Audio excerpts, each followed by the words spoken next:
Salut! Cum a fost la atelierul de stil pentru tine?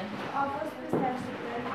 Am avut emoții la început pentru că nu știam ce mă va aștepta aici.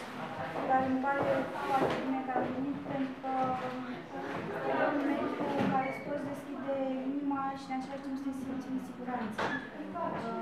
Faptul că toate persoanele de aici își spun durerile și își dezbracă sufletul în fața noastră, ne obligă, practic, să fim vulnerabile și în același timp să ne simțim puternice făcând lucrurile astea.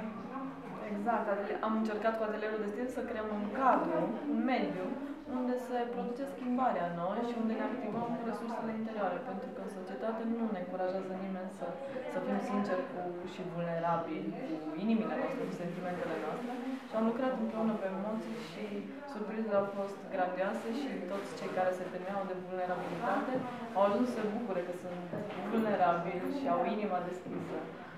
Dacă ar fi să recomand unei cliente, unei participante să vină la atelierul de stil, ce îi spune? Pentru că mare majoritate se teme să vină aici, e ca la Alcoolici Anonimi. Vai, Doamne, eu nu mă duc acolo, că eu nu am probleme.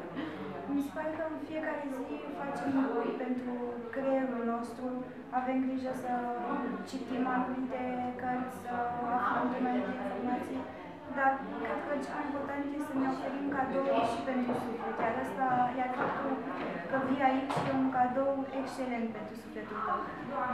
Îți mulțumesc și de-abia te mai așteptăm aici la atelier și pe voi. Mersi, Mersi, te îmbrățișez.